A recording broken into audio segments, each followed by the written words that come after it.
Halo adik-adikku, jumpa lagi dengan soal yang menarik ya. Menarik, menantang, dan beda. Yeay!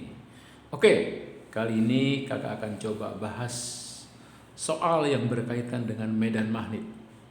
Yaitu apa? Muatan yang bergerak dalam medan magnet. Muatan listrik tentunya ya.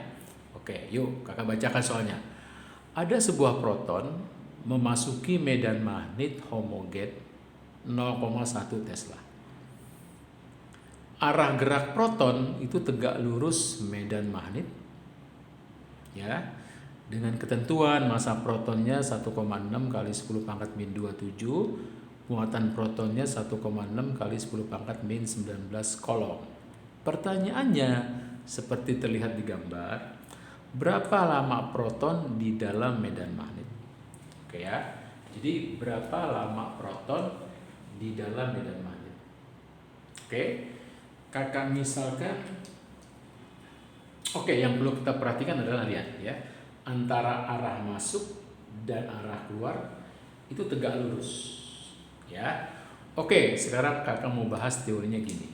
Ini teori tentang sebuah muatan listrik yang berada dalam medan magnet. Jadi ini yang merah nih adalah medan magnetnya.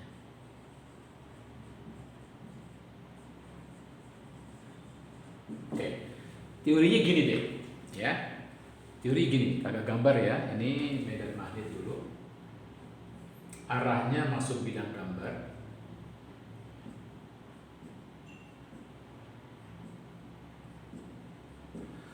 Kalau tandanya cross berarti arahnya masuk bidang gambar. Oke ya. Oke, kakak tambahin lagi biar agak banyak.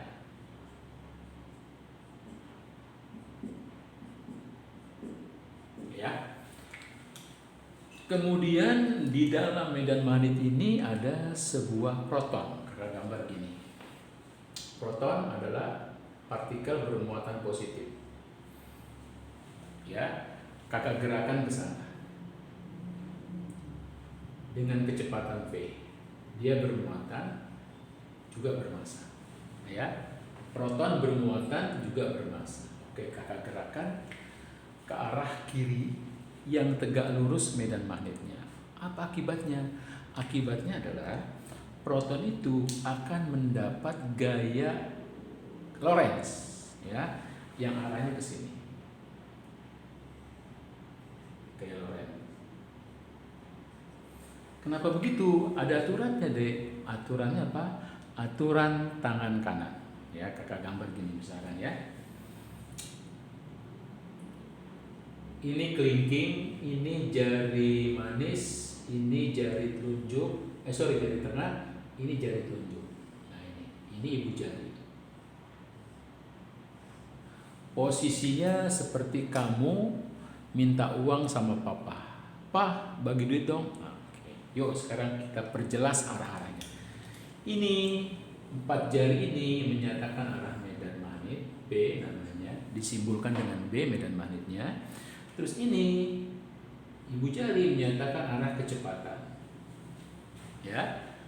Antara medan magnet dan kecepatan itu membentuk sudut theta. Sudutnya theta. Ya. Lalu gaya Lorentz-nya adalah yang diarahkan oleh telapak tangan. Ini gaya Lorentz-nya. Alias gaya magnetnya itu ya. Jadi arah gaya Lorentz-nya juga selalu tegak lurus sama bidang yang dibentuk oleh B dan V. Ya. Oke. Nah, di situ udah terlihat kan. Nah, kalau masalah nilainya ya, masalah nilai gaya Lorentz itu gini deh. B/V sin. B/V sin theta. Ini masalah nilai dari gaya Lorentz. Tetanya apa? Sudut yang dibentuk antara B dan V. Nah, kalau dari soal ini kita lihat tuh antara arah gerak proton dan medan magnetnya itu tegak lurus. Berarti tetanya itu 90 derajat. Berarti gaya Lorentz yang kita pakai adalah B, Q, V saja. Nah, karena sin 90 itu 1. Ya, jadi ini kita pakai satu. Ya, BQV saja, BQV saja. Nah, jadi dengan demikian di soal ini ya gaya Lorentz adalah BQV. Oke ya, itu yang pertama. Lalu kalau dia bergerak terus-menerus dengan kecepatan konstan, dengan kelajuan konstan, karena kecepatan itu bisa beda-beda ya. Nanti pola yang dibentuknya adalah pola lingkaran. Jadi kalau gambar gini, dia akan membentuk pola ini.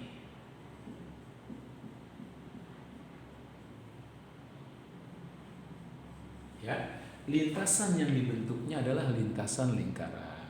Kenapa bisa begitu? Pertama, karena kelajuannya konstan. Kelajuannya nggak berubah-berubah.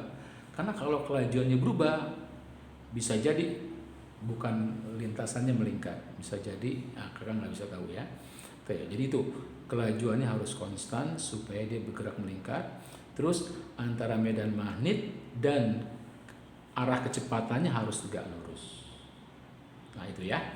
Oke, berarti kalau begitu lintasannya yang dibentuk adalah lintasan melingkar. Setiap lintasan yang melingkar itu punya jari-jari. Nah, jadi kakak bikin jari-jari. Ya, jari-jarinya. Oke, terus kalau kalian misalkan masih ragu, coba aja kalian katakanlah muatannya berada di sini. Kalian bikin begini. Ini kecepatannya begini, tegak lurus sama B-nya, maka menurut aturan tangan kanan, nanti gaya Lorentz-nya akan begini. Mengarah ke pusat. Kalau kalian coba buat lagi ketika muatannya di sini, dengan kecepatan seperti ini, maka gaya Lorentz-nya juga begini.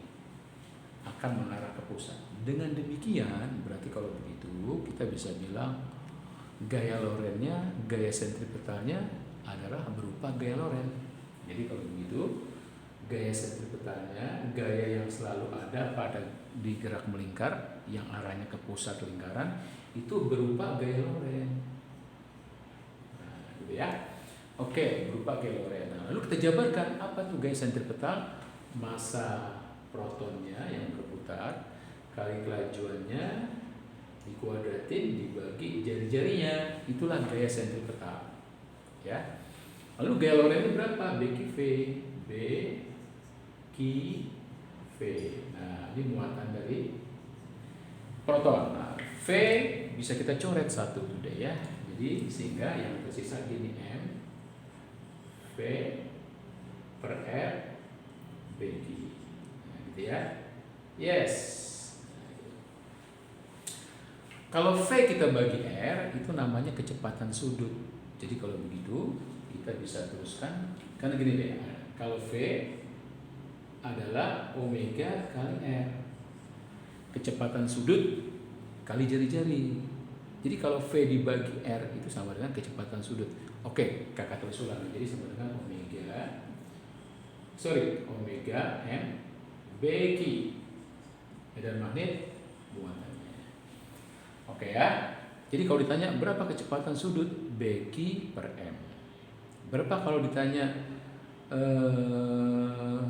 Q-nya bisa kita cari. Nah, pertanyaannya adalah berapa waktu yang diperlukan oleh proton selama di dalam medan magnet untuk kasus ini, Dek. Ini kan sama aja dari sini ke sini, Dek. Oke, berarti kalau gitu waktu yang dibutuhkan proton selama di dalam medan magnet adalah sama aja T-nya dibagi 4 seperempat periode.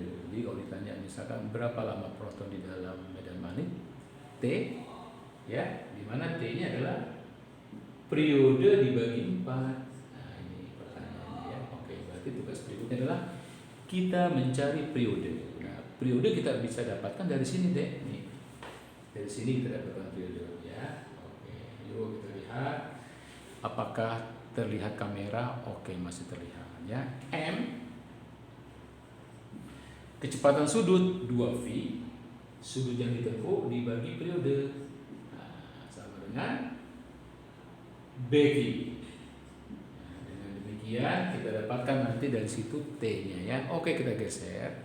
Oke, jadi berapa periodenya satu putaran itu? Waktu untuk satu putaran T sama dengan M kali 2V, M kali 2V dibagi BQ.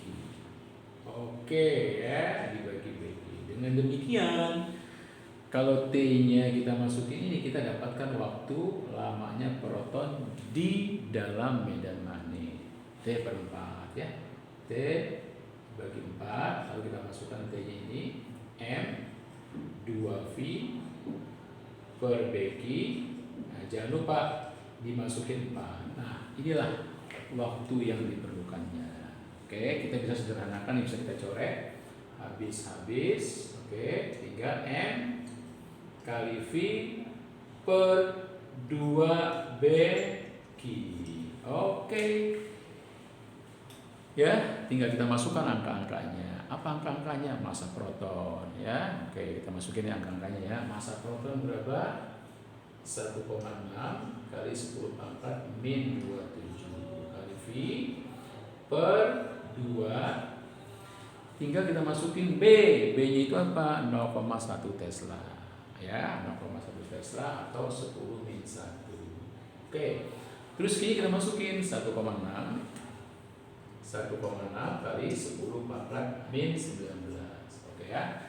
T-nya kita masukin. Sorry, bukan T-nya, Q-nya kita masukin. Nah, dengan melihat yang ada di gambar itu, yang ada di papan bor itu, kita bisa menyederhanakan lagi deh, ya. 1,6 kan sama nih dengan 1,6 yang di bawah, kita coret. Oke. 10 min 27, ini 10. Oke, kita selesaikan ya, supaya kalian tahu ya. Oke, yuk kita selesaikan. Jadi yang tersisa adalah V ini 10 min 27 dibagi 10 min 20 ya. Jadi V per 2 kali 10 min 27 dibagi min 20, jadi min 7 sekon. Nah, itulah jawabannya ya. Kalau dinyatakan dalam milisekon, T sama dengan V per 2, bukan milisekon ya, mikrosekon, 10 min 7, sekon ke mikrosekon itu 10 pangkat 6 mikrosekon. Sehingga dari situ kita dapatkan T sama dengan V per 2 10 pangkat min 1 mikrosekon. Ini dia jawabannya ya. Oke, itulah jawaban untuk soal medan magnet hari ini. Oke, adik-adikku, semoga bermanfaat. Tetap semangat ya, jangan nggak semangat. Semangatnya harus dijaga terus ya. Oke, bye, sampai ketemu lagi.